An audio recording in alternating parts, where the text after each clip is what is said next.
ನಾನು ಆರ್ ಅಶೋಕ್ ಅವ್ರನ್ನ ಬರೀ ವಿರೋಧ ಪಕ್ಷದ ನಾಯಕ ಸರ್ಕಾರವನ್ನು ಏನಾದರೂ ಚಿಕ್ಕ ಪುಟ್ಟ ತಪ್ಪುಗಳಾದರೆ ಸರಿದಾರಿಗೆ ತರೋ ಜವಾಬ್ದಾರಿ ಅಂದ್ಕೊಂಡಿದ್ದೆ. ಆದರೆ ಅವ್ರು ಆ ಕೆಲಸ ಬಿಟ್ಟು ಈ ಜಾತಕ ಹೇಳೋದು, ಜ್ಯೋತಿಷ್ಯ ಹೇಳೋದು ಭಾಳ ಖುಷಿ ಆಯಿತು. ಆದರೂ ಅವ್ರ ಟ್ಯಾಲೆಂಟ್ನ ಅಪ್ರಿಷಿಯೇಟ್ ಮಾಡ್ತಾ, ಅಶೋಕಣ್ಣ ವಿಜಯೇಂದ್ರ ಅವ್ರ ಭವಿಷ್ಯ ಏನಾಗ್ಬೋದು ಅಂತ ಅದು ಸ್ವಲ್ಪ ಜ್ಯೋತಿಷ್ಯ ಹೇಳಿದ್ರೆ ಕೇಳಿಸ್ಕೊತೀವಿ, ಯತ್ನಾಳ್ ಅವ್ರ ಭವಿಷ್ಯ ಏನಾಗುತ್ತೆ ಅಂತ ಅದು ಸ್ವಲ್ಪ ಜ್ಯೋತಿಷ್ಯ ಹೇಳಿದ್ರೆ ಅದನ್ನು ಕೇಳಿಸ್ಕೊತೀವಿ.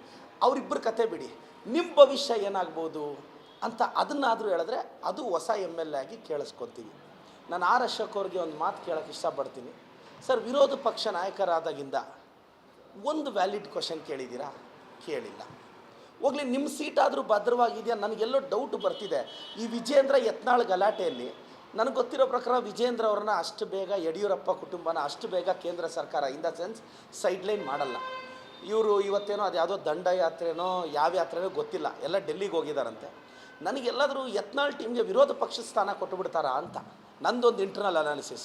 ಅಶೋಕ್ ಅವರೇ, ನನಗೂ ಆಫೀಸರ್ಸ್ ಎಲ್ಲ ಟಚ್ಚಲ್ಲಿದ್ದಾರೆ, ನಿಮ್ಮ ಪಾರ್ಟಿ ಮೆಂಬರ್ಸು ಟಚ್ಚಲ್ಲಿದ್ದಾರೆ, ಕೆಲವ್ರು ಇರ್ತಾರಲ್ಲ ನಿಮ್ಮ ಹತ್ರ ಮಾತಾಡೋರೆಲ್ಲ ನಮ್ಮ ಹತ್ರನೂ ಮಾತಾಡ್ತಾರಲ್ಲ. ಸೊ ನಿಮ್ಮ ಕುರ್ಚಿಗೆ ಕಷ್ಟ ಬಂದಿದೆ ಅಂತ ಆರ್ ಅಶೋಕ್ ಅವ್ರಿಗೆ ನಾನು ಹೇಳೋದು ಇಷ್ಟೇ.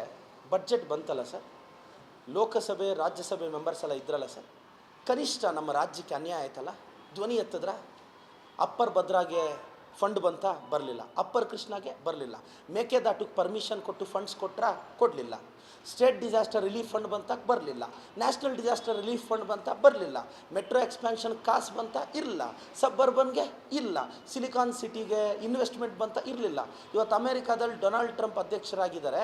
ಇವತ್ತು ಅದಕ್ಕೆ ಪ್ಯಾರಲಲ್ ಆಗಿ ಡಿ ಹೊಡೆಯೋ ತಾಕತ್ತಿದ್ರೆ ಅದು ನಮ್ಮ ಬೆಂಗಳೂರಿಗೆ. ಇನ್ವೆಸ್ಟ್ಮೆಂಟ್ ಬಗ್ಗೆ ಯೋಚನೆ ಮಾಡಿದ್ರೆ ಮಾಡಲಿಲ್ಲ. ಗಾರ್ಡನ್ ಸಿಟಿ, ಸಿಲಿಕಾನ್ ಸಿಟಿನ ನೆಗ್ಲೆಕ್ಟ್ ಮಾಡಿದ್ರಿ. ಇವತ್ತು ಯಾವುದಕ್ಕೆ ಕಾಸು ಕೊಟ್ಟಿದ್ದೀರಾ? 15th ಫೈನಾನ್ಸ್ ಕಮಿಷನ್ 5,500 ಕೋಟಿ ಕೊಡಿ ಅಂತ ಹೇಳಿದ್ರೆ ಸೆಂಟ್ರಲ್ ಗೌರ್ಮೆಂಟ್ ಕೊಡ್ತಾನೆ ಇಲ್ಲ. ಅದನ್ನೆಲ್ಲ ಪಕ್ಕಕ್ಕಿಡೋಣ. ಕರ್ನಾಟಕದಿಂದ ರಾಜ್ಯಸಭಾ ಮೆಂಬರ್ ಆಗಿರೋ ಗೌರವಾನ್ವಿತ ನಿರ್ಮಲಾ ಸೀತಾರಾಮನ್ ಮೇಡಮ್ ಜಿ, ನಿಮಗೆ ಕನ್ನಡ ಬರುತ್ತೆ ಅಂತ ಭಾವಿಸಿದ್ದೀನಿ. ನೀವು ಕರ್ನಾಟಕದಿಂದ ಓದೋರು, ನಾನು ನಿಮ್ಮ ಭಾಷಣ ನೋಡುವಾಗ ಒಬ್ಬ ಕನ್ನಡಿಗನಾಗಿ ನಿಮ್ಮ ಬಗ್ಗೆ ನನಗೆ ಗೌರವ ಆವತ್ತೂ ಇದೆ, ಇವತ್ತೂ ಇದೆ, ಯಾವತ್ತೂ ಇರುತ್ತೆ. ಆದರೆ ನೀವು ಕನ್ನಡದಲ್ಲಿ ಭಾಷಣ ಸ್ಟಾರ್ಟ್ ಮಾಡಿ ಕರ್ನಾಟಕಕ್ಕೆ ಆದ್ಯತೆ ಕೊಡಬೇಕಾಗಿತ್ತು. ತಾವು ಕೊಡಲಿಲ್ಲ, ತಾವು ಫೇಲ್ ಆದರು. ಅಟ್ಲೀಸ್ಟ್ ಕರ್ನಾಟಕದ ಋಣ ಆದರೂ ತೀರಿಸ್ಬೇಕಲ್ವ ಮೇಡಮ್? ಋಣ ತೀರಿಸ್ಬೇಕಲ್ಲ. ಇಲ್ಲಿಂದ ಎಲೆಕ್ಟಾಗಿ ಹೋಗಿದ್ದೀರಾ? ಅದಿಲ್ಲ. ಇದ್ರ ಬಗ್ಗೆ ರಾಜ್ಯಸಭೆ ಲೋಕಸಭೆ ಮೆಂಬರ್ಸ್ಗೆ ನಿರ್ಮಲಾ ಸೀತಾರಾಮನ್ ಅವ್ರನ್ನಾಗಲಿ ನರೇಂದ್ರ ಮೋದಿಜಿಯವ್ರನ್ನಾಗಲಿ ಪ್ರಶ್ನೆ ಮಾಡೋ ತಾಕತ್ತು ಯಾವ ಸಂಸದರಿಗೂ ಇಲ್ಲ. ಅವ್ರ ಮುಂದೆ ನಿಂತ್ಕೊಳ್ಳೋಕ್ಕೂ ಇವ್ರಿಗೆ ಭಯ. ಸೊ ಅಶೋಕ್ ಅವರಂತೂ ಇದ್ರ ಬಗ್ಗೆ ಏನೂ ಸಕಾರ ಎತ್ತಲ್ಲ. ನೀವೇನು ಅಶೋಕ್ ಸರ್ ಜಾತಕ ಹೇಳ್ಕೊಂಡೆ ಎದ್ದುಬಿಡ್ತೀರಾ, ಜ್ಯೋತಿಷ್ಯ ಹೇಳ್ಕೊಂಡೆ ಎದ್ದುಬಿಡ್ತೀರಾ? ಏನೋ ಅವ್ರ ಕುರ್ಚಿಗೆ ಏನಾದರೂ ಕಂಟಕ ಬಂದರೆ ಒಳ್ಳೆ ಸೀನಿಯರ್ ಪೊಲಿಟಿಷಿಯನ್ಸ್ಗೆ ಜಾತಕ ಜ್ಯೋತಿಷ್ಯ ಹೇಳೇ ಭವಿಷ್ಯ ಕಟ್ಕೊಳ್ಳೋಂಗಿದ್ದಾರೆ. ಬಟ್ ನಿಮ್ಮ ಹೊಸ ಪ್ರೊಫೆಷನ್ಗೆ ಆಲ್ ದಿ ಬೆಸ್ಟ್ ಸರ್. ಮನೆಯ ಮಾಳಿಗೆ ಸೋರುತ್ತಿದೆ, ಅವ್ರ ಮನೆ ಮಾಳಿಗೆನೇ ಸೋರ್ತಾ ಇದೆ. ಇಲ್ಲಿ ನಮ್ಮ ಮೇಲೆ ಮಳೆ ಬೀಳ್ತಿದ್ರೆ ಛತ್ರಿ ಹಿಡಿಯೋಕ್ಕೆ ಬರ್ತಿದ್ದಾರೆ ಅಶೋಕ್ ಅವರು. ಅದೇನ ಅವ್ರದ್ದೇ ಕಷ್ಟ ಆಗಿದೆ ಪಾಪ. ನಮ್ಮ ಚಿಕ್ಕ ಪುಟ್ಟ ತಪ್ಪುಗಳನ್ನ ತಿದ್ದಕ್ಕೆ ಬರ್ತಿದ್ದಾರೆ. ನಾನು ವಿರೋಧ ಪಕ್ಷದ ನಾಯಕರಿಂದ ನಾನು ತುಂಬ ಒಂದು ಹೊಸ MLA ಸರ್, ನಾನು ತುಂಬ ಎಕ್ಸ್ಪೆಕ್ಟ್ ಮಾಡ್ತೀನಿ ಅವರಿಂದ. ನಮ್ಮ ಸರ್ಕಾರದ ಚಿಕ್ಕ ಪುಟ್ಟ ತಪ್ಪುಗಳನ್ನ ತೋರಿಸ್ಬೇಕು. ಫ್ಯಾಕ್ಟ್ ಒಂದೂ ಮಾತಾಡಲ್ಲ. ಅಲ್ಲಿ ಪೊಲೀಸವ್ರು ನೋಡಿಯಕ್ಕೆ ಹೋಗ್ತಾರೆ, ಅವ್ರ ಮೇಲೆ ದಬ್ಬಾಳಿಕೆ ಮಾಡ್ತಾರೆ. ಡಿಸಿಪ್ಲಿನ್ಡ್ ಅಂತೆ. ಯಾರ್ದು ಸರ್ ಡಿಸಿಪ್ಲಿನ್ಡ್ ಪಾರ್ಟಿ? ನಮ್ಮ ಕಾಂಗ್ರೆಸ್ಸು ಡಿಸಿಪ್ಲಿನ್ಡ್ ಪಾರ್ಟಿ. ನಾವು ಯಾರಾದರೂ ನಮ್ಮ ನಾಯಕರ ವಿರುದ್ಧ ಮಾತಾಡ್ತೀವ? ನಮ್ಮ ನಾಯಕರ ಡಿಶನ್ನು ಡಿಸ್ರೆಸ್ಪೆಕ್ಟ್ ಮಾಡ್ತೀವ? ನಾನೊಂದು ಶಾಸಕನಾಗಿ ಹೇಳ್ತೀನಿ, ನನ್ನ ಅಧ್ಯಕ್ಷರು, ನನ್ನ ಮುಖ್ಯಮಂತ್ರಿಗಳು, ನನ್ನ ಹೈಕಮಾಂಡ್ ಪ್ರದೀಪ್ ಕಸ ಗುಡಿಸೋದ್ರೆ KPCCL ಕಸ ಗುಡಿಸ್ತೀನಿ. ಅಟ್ಲೀಸ್ಟ್ ಇವ್ರ ಪಾರ್ಟಿಯಲ್ಲಿ ವಿರೋಧ ಪಕ್ಷದ ನಾಯಕರಾಗಿ ಇವ್ರಿಗೆ ದಮ್ಮು ತಾಕತ್ತಿಲ್ಲ ಅವ್ರ ಬಾಯಿ ಮುಚ್ಚೋಕ್ಕೆ.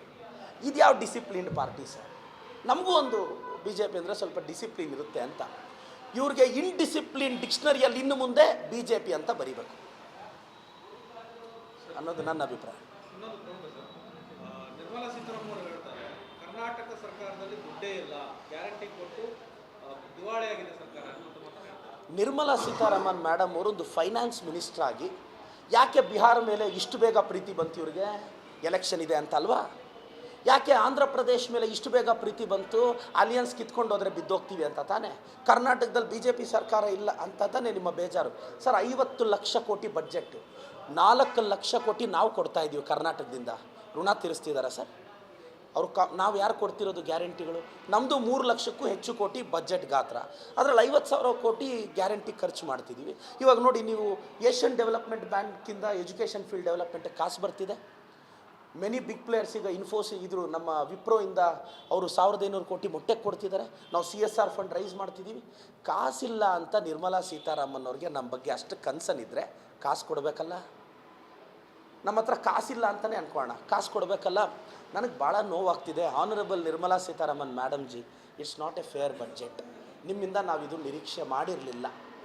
ಏನಾದರೂ ಕೇಳೋಕ್ಕೆ ಹೋದರೆ ನಾನು ಈರುಳ್ಳಿ ತಿನ್ನಲ್ಲ, ಬೆಳ್ಳುಳ್ಳಿ ತಿನ್ನಲ್ಲ ಅಂತಾರೆ, ಬೇಜಾರಾಗುತ್ತೆ.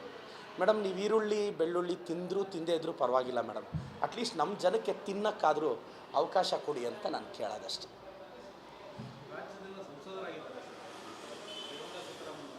ಕರ್ನಾಟಕದ BJP ಸಂಸದರಿಗೆ ದಮ್ಮು ತಾಕತ್ತು ಇಲ್ಲ. ಅವ್ರಿಗೆ ದಮ್ಮು ತಾಕತ್ತಿದ್ರೆ ಪ್ರಶ್ನೆ ಮಾಡಲಿ. ರಾಜ್ಯಕ್ಕೆ ಅನ್ಯಾಯ ಆಗಿದೆಯಲ್ಲ, ಬಿಡಿ ಸರ್. ಸೆಂಟ್ರಲ್ ಸ್ಕೀಮಲ್ಲಿ ಫಂಡ್ ತರ ಕೇಳಿ, ಅವ್ರು ತರ್ತಾನೆ ಇಲ್ಲ. ಏನು ಮಾಡೋದು? ಭಾಳ ಬೇಜಾರಾಗುತ್ತೆ. ನಾನು ಆರ್ ಅಶೋಕ್ ಅವ್ರ ಅಪಾಯಿಂಟ್ಮೆಂಟ್ಗೆ ವೆಯ್ಟ್ ಮಾಡ್ತಿದ್ದೀನಿ. ಆರ್ ಅಶೋಕ್ ಸರ್, ಈಗ ನಮ್ಮ DK ಸಾಹೇಬರು ಹೇಳಿದ್ದಾರೆ, ನಾನು ನಿಮ್ಮ ಹತ್ರ ಸ್ವಲ್ಪ ಜಾತಕ ಕೇಳಕ್ಕೆ ಬರಬೇಕು ಅಂತಿದ್ದೀನಿ. ನನ್ನ ಬಗ್ಗೆ ಅಲ್ಲ, ನಿಮ್ಮ ಬಗ್ಗೆ. ಯಾಕೆಂದರೆ ನನ್ನ ಮೇಲೆ ನನಗೆ ಕಾನ್ಫಿಡೆನ್ಸ್ ಇದೆ ಸರ್, ಬೆಳಿತೀನಿ ಅಂತ. ಅದಕ್ಕೆ ನಿಮಗೆ ಜಾತಕ ಬೇಕಾಗಿಲ್ಲ. ಬಟ್ ನಿಮ್ಮ ಮೇಲೆ ಕಾನ್ಫಿಡೆನ್ಸ್ ಇಲ್ಲ, ನಿಮಗೆ ಜಾತಕ ಬೇಕು. ನಿಮ್ಮ ಭವಿಷ್ಯ ಏನಾಗುತ್ತೆ ಅಂತ ತಿಳ್ಕೊಳ್ಳೋ ಕುತೂಹಲ ಇದೆ. ತಾವು ಅಪಾಯಿಂಟ್ಮೆಂಟ್ ಕೊಟ್ಟರೆ ಬರ್ತೀನಿ ಸರ್. ದೊಡ್ಡವರು, ವಿರೋಧ ಪಕ್ಷದ ನಾಯಕರು, ನಿಮ್ಮಷ್ಟು ದೊಡ್ಡವನು ನಾನಲ್ಲ. ದಯವಿಟ್ಟು ನೀವು ಮೀಡಿಯಾದವರೆಲ್ಲ ಅಶೋಕ್ ಸಾಹೇಬ್ರ ಹತ್ರ ಒಂದು ಅಪಾಯಿಂಟ್ಮೆಂಟ್ ಕೊಡಿಸಿದ್ರೆ ಅವ್ರ ಜಾತಕ ಕೇಳೋಣ ಅಂತ ಹೋಗೋಣ ಅಂತಿದ್ದೀನಿ. Thank you sir. ನಾನು ಆರ್ ಅಶೋಕ್ ಅವ್ರನ್ನ ಬರೀ ವಿರೋಧ ಪಕ್ಷದ ನಾಯಕ, ಸರ್ಕಾರವನ್ನು ಏನಾದರೂ ಚಿಕ್ಕ ಪುಟ್ಟ ತಪ್ಪುಗಳಾದರೆ ಸರಿದಾರಿಗೆ ತರೋ ಜವಾಬ್ದಾರಿ ಅಂದ್ಕೊಂಡಿದ್ದೆ. ಆದರೆ ಅವ್ರು ಆ ಕೆಲಸ ಬಿಟ್ಟು ಈ ಜಾತಕ ಹೇಳೋದು, ಜ್ಯೋತಿಷ್ಯ ಹೇಳೋದು ಭಾಳ ಖುಷಿ ಆಯಿತು. ಆದರೂ ಅವ್ರ ಟ್ಯಾಲೆಂಟ್ನ ಅಪ್ರಿಷಿಯೇಟ್ ಮಾಡ್ತಾ, ಅಶೋಕಣ್ಣ, ವಿಜಯೇಂದ್ರ ಅವ್ರ ಭವಿಷ್ಯ ಏನಾಗ್ಬೋದು ಅಂತ ಅದು ಸ್ವಲ್ಪ ಜ್ಯೋತಿಷ್ಯ ಹೇಳಿದ್ರೆ ಕೇಳಿಸ್ಕೊತೀವಿ. ಯತ್ನಾಳ್ ಅವ್ರ ಭವಿಷ್ಯ ಏನಾಗುತ್ತೆ ಅಂತ ಅದು ಸ್ವಲ್ಪ ಜ್ಯೋತಿಷ್ಯ ಹೇಳಿದ್ರೆ ಅದನ್ನು ಕೇಳಿಸ್ಕೊತೀವಿ. ಅವರಿಬ್ಬರ ಕತೆ ಬಿಡಿ, ನಿಮ್ಮ ಭವಿಷ್ಯ ಏನಾಗ್ಬೋದು ಅಂತ ಅದನ್ನಾದರೂ ಹೇಳಿದ್ರೆ ಅದು ಹೊಸ MLA ಆಗಿ ಕೇಳಿಸ್ಕೊತೀವಿ. ನಾನು ಆರ್ ಅಶೋಕ್ ಅವ್ರಿಗೆ ಒಂದು ಮಾತು ಕೇಳೋಕ್ಕೆ ಇಷ್ಟಪಡ್ತೀನಿ. ಸರ್, ವಿರೋಧ ಪಕ್ಷ ನಾಯಕರಾದಾಗಿಂದ ಒಂದು ವ್ಯಾಲಿಡ್ ಕ್ವಶನ್ ಕೇಳಿದ್ದೀರಾ? ಕೇಳಿಲ್ಲ. ಹೋಗಲಿ, ನಿಮ್ಮ ಸೀಟಾದರೂ ಭದ್ರವಾಗಿದೆಯಾ? ನನಗೆಲ್ಲೋ ಡೌಟ್ ಬರ್ತಿದೆ. ಈ ವಿಜೇಂದ್ರ ಯತ್ನಾಳ್ ಗಲಾಟೆಯಲ್ಲಿ ನನಗೆ ಗೊತ್ತಿರೋ ಪ್ರಕಾರ ವಿಜೇಂದ್ರ ಅವ್ರನ್ನ ಅಷ್ಟು ಬೇಗ ಯಡಿಯೂರಪ್ಪ ಕುಟುಂಬನ ಅಷ್ಟು ಬೇಗ ಕೇಂದ್ರ ಸರ್ಕಾರ ಇನ್ ದ ಸೆನ್ಸ್ ಸೈಡ್ಲೈನ್ ಮಾಡಲ್ಲ. ಇವರು ಇವತ್ತೇನೋ ಅದು ಯಾವುದೋ ದಂಡಯಾತ್ರೆನೋ ಯಾವ ಯಾತ್ರೆನೋ ಗೊತ್ತಿಲ್ಲ, ಎಲ್ಲ ಡೆಲ್ಲಿಗೆ ಹೋಗಿದ್ದಾರಂತೆ. ನನಗೆಲ್ಲಾದರೂ ಯತ್ನಾಳ್ ಟೀಮ್ಗೆ ವಿರೋಧ ಪಕ್ಷದ ಸ್ಥಾನ ಕೊಟ್ಟುಬಿಡ್ತಾರಾ ಅಂತ ನಂದೊಂದು ಇಂಟರ್ನಲ್ ಅನಾಲಿಸಿಸ್. ಅಶೋಕ್ ಅವರೇ, ನನಗೂ ಆಫೀಸರ್ಸ್ ಎಲ್ಲ ಟಚ್ಚಲ್ಲಿದ್ದಾರೆ, ನಿಮ್ಮ ಪಾರ್ಟಿ ಮೆಂಬರ್ಸು ಟಚ್ಚಲ್ಲಿದ್ದಾರೆ. ಕೆಲವರು ಇರ್ತಾರಲ್ಲ, ನಿಮ್ಮ ಹತ್ರ ಮಾತಾಡೋರೆಲ್ಲ ನಮ್ಮ ಹತ್ರನೂ ಮಾತಾಡ್ತಾರಲ್ಲ. ಸೊ ನಿಮ್ಮ ಕುರ್ಚಿಗೆ ಕಷ್ಟ ಬಂದಿದೆ ಅಂತ. ಆರ್ ಅಶೋಕ್ ಅವ್ರಿಗೆ ನಾನು ಹೇಳೋದಿಷ್ಟೇ, ಬಡ್ಜೆಟ್ ಬಂತಲ್ಲ ಸರ್, ಲೋಕಸಭೆ ರಾಜ್ಯಸಭೆ ಮೆಂಬರ್ಸ್ ಎಲ್ಲ ಇದ್ರಲ್ಲ ಸರ್, ಕನಿಷ್ಠ ನಮ್ಮ ರಾಜ್ಯಕ್ಕೆ ಅನ್ಯಾಯ ಆಯ್ತಲ್ಲ, ಧ್ವನಿ ಎತ್ತಿದ್ರ. ಅಪ್ಪರ್ ಭದ್ರಾಗೆ ಫಂಡ್ ಬಂತ? ಬರಲಿಲ್ಲ. ಅಪ್ಪರ್ ಕೃಷ್ಣಾಗೆ ಬರಲಿಲ್ಲ. ಮೇಕೆದಾಟಕ್ಕೆ ಪರ್ಮಿಷನ್ ಕೊಟ್ಟು ಫಂಡ್ಸ್ ಕೊಟ್ರಾ? ಕೊಡಲಿಲ್ಲ. ಸ್ಟೇಟ್ ಡಿಸಾಸ್ಟರ್ ರಿಲೀಫ್ ಫಂಡ್ ಬಂತ? ಬರಲಿಲ್ಲ. ನ್ಯಾಷನಲ್ ಡಿಸಾಸ್ಟರ್ ರಿಲೀಫ್ ಫಂಡ್ ಬಂತ? ಬರಲಿಲ್ಲ. ಮೆಟ್ರೋ ಎಕ್ಸ್ಪ್ಯಾನ್ಷನ್ ಕಾಸು ಬಂತ? ಇರಲಿಲ್ಲ. ಸಬ್ಬರ್ಬನ್ಗೆ ಇಲ್ಲ. ಸಿಲಿಕಾನ್ ಸಿಟಿಗೆ ಇನ್ವೆಸ್ಟ್ಮೆಂಟ್ ಬಂತ? ಇರಲಿಲ್ಲ. ಇವತ್ತು ಅಮೇರಿಕಾದಲ್ಲಿ ಡೊನಾಲ್ಡ್ ಟ್ರಂಪ್ ಅಧ್ಯಕ್ಷರಾಗಿದ್ದಾರೆ. ಇವತ್ತು ಅದಕ್ಕೆ ಪ್ಯಾರಲಲ್ ಆಗಿ ಹೊಡೆಯೋ ತಾಕತ್ತಿದ್ರೆ ಅದು ನಮ್ಮ ಬೆಂಗಳೂರಿಗೆ. ಇನ್ವೆಸ್ಟ್ಮೆಂಟ್ ಬಗ್ಗೆ ಯೋಚನೆ ಮಾಡಿದ್ರೆ ಮಾಡಲಿಲ್ಲ. ಗಾರ್ಡನ್ ಸಿಟಿ, ಸಿಲಿಕಾನ್ ಸಿಟಿನ ನೆಗ್ಲೆಕ್ಟ್ ಮಾಡಿದ್ರಿ. ಇವತ್ತು ಯಾವುದಕ್ಕೆ ಕಾಸು ಕೊಟ್ಟಿದ್ದೀರಾ? 15th ಫೈನಾನ್ಸ್ ಕಮಿಷನ್ 5,500 ಕೋಟಿ ಕೊಡಿ ಅಂತ ಹೇಳಿದ್ರೆ ಸೆಂಟ್ರಲ್ ಗೌರ್ಮೆಂಟ್ ಕೊಡ್ತಾನೆ ಇಲ್ಲ.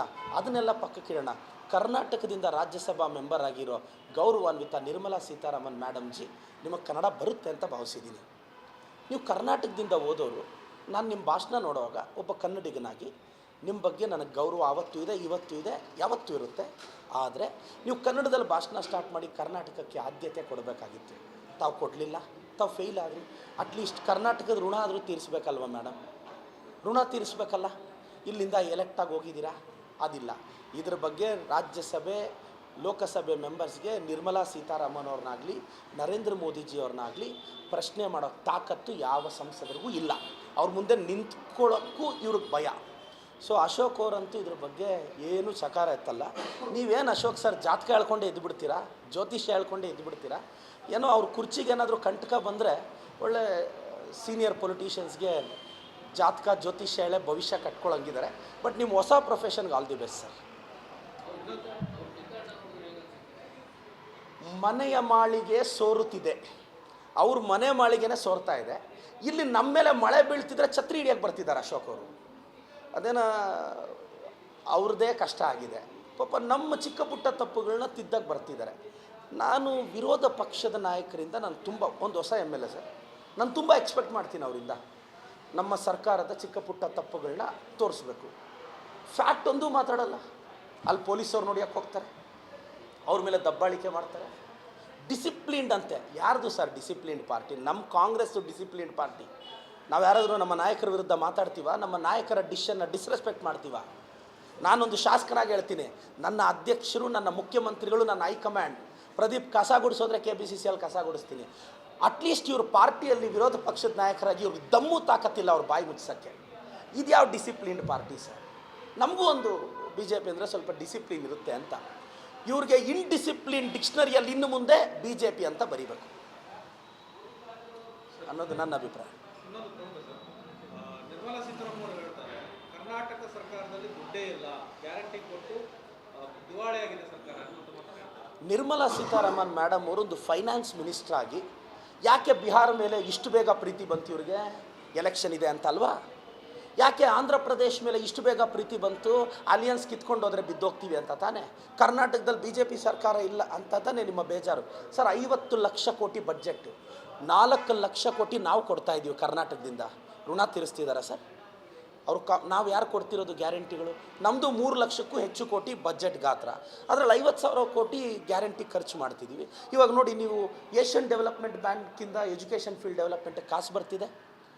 ಮೆನಿ ಬಿಗ್ ಪ್ಲೇಯರ್ಸ್ ಈಗ ಇದ್ರು ನಮ್ಮ ವಿಪ್ರೋಯಿಂದ ಅವರು 1,500 ಕೋಟಿ ಮೊಟ್ಟೆಗೆ ಕೊಡ್ತಿದ್ದಾರೆ. ನಾವು CSR ಫಂಡ್ ರೈಸ್ ಮಾಡ್ತಿದ್ದೀವಿ.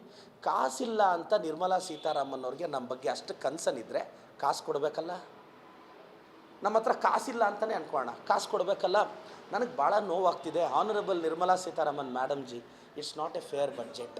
ನಿಮ್ಮಿಂದ ನಾವಿದು ನಿರೀಕ್ಷೆ ಮಾಡಿರಲಿಲ್ಲ.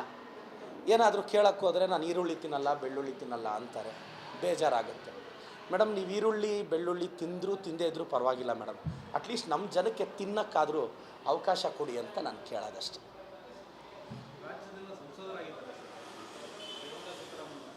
ಕರ್ನಾಟಕದ BJP ಸಂಸದರಿಗೆ ದಮ್ಮು ತಾಕತ್ತು ಇಲ್ಲ. ಅವ್ರಿಗೆ ದಮ್ಮು ತಾಕತ್ತಿದ್ರೆ ಪ್ರಶ್ನೆ ಮಾಡಲಿ. ರಾಜ್ಯಕ್ಕೆ ಅನ್ಯಾಯ ಆಗಿದೆಯಲ್ಲ, ಬಿಡಿ ಸರ್. ಸೆಂಟ್ರಲ್ ಸ್ಕೀಮಲ್ಲಿ ಫಂಡ್ ತರ ಕೇಳಿ, ಅವ್ರು ತರ್ತಾನೆ ಇಲ್ಲ. ಏನು ಮಾಡೋದು? ಭಾಳ ಬೇಜಾರಾಗುತ್ತೆ. ನಾನು ಆರ್ ಅಶೋಕ್ ಅವ್ರ ಅಪಾಯಿಂಟ್ಮೆಂಟ್ಗೆ ವೆಯ್ಟ್ ಮಾಡ್ತಿದ್ದೀನಿ. ಆರ್ ಅಶೋಕ್ ಸರ್, ಈಗ ನಮ್ಮ DK ಸಾಹೇಬರು ಹೇಳಿದ್ದಾರೆ, ನಾನು ನಿಮ್ಮ ಹತ್ರ ಸ್ವಲ್ಪ ಜಾತಕ ಕೇಳಕ್ಕೆ ಬರಬೇಕು ಅಂತಿದ್ದೀನಿ. ನನ್ನ ಬಗ್ಗೆ ಅಲ್ಲ, ನಿಮ್ಮ ಬಗ್ಗೆ. ಯಾಕೆಂದರೆ ನನ್ನ ಮೇಲೆ ನನಗೆ ಕಾನ್ಫಿಡೆನ್ಸ್ ಇದೆ ಸರ್, ಬೆಳಿತೀನಿ ಅಂತ. ಅದಕ್ಕೆ ನಿಮಗೆ ಜಾತಕ ಬೇಕಾಗಿಲ್ಲ. ಬಟ್ ನಿಮ್ಮ ಮೇಲೆ ಕಾನ್ಫಿಡೆನ್ಸ್ ಇಲ್ಲ, ನಿಮಗೆ ಜಾತಕ ಬೇಕು. ನಿಮ್ಮ ಭವಿಷ್ಯ ಏನಾಗುತ್ತೆ ಅಂತ ತಿಳ್ಕೊಳ್ಳೋ ಕುತೂಹಲ ಇದೆ. ತಾವು ಅಪಾಯಿಂಟ್ಮೆಂಟ್ ಕೊಟ್ಟರೆ ಬರ್ತೀನಿ ಸರ್. ದೊಡ್ಡವರು, ವಿರೋಧ ಪಕ್ಷದ ನಾಯಕರು, ನಿಮ್ಮಷ್ಟು ದೊಡ್ಡವನು ನಾನಲ್ಲ. ದಯವಿಟ್ಟು ನೀವು ಮೀಡಿಯಾದವರೆಲ್ಲ ಅಶೋಕ್ ಸಾಹೇಬ್ರ ಹತ್ರ ಒಂದು ಅಪಾಯಿಂಟ್ಮೆಂಟ್ ಕೊಡಿಸಿದ್ರೆ ಅವ್ರ ಜಾತಕ ಕೇಳೋಣ ಅಂತ ಹೋಗೋಣ ಅಂತಿದ್ದೀನಿ. Thank you sir.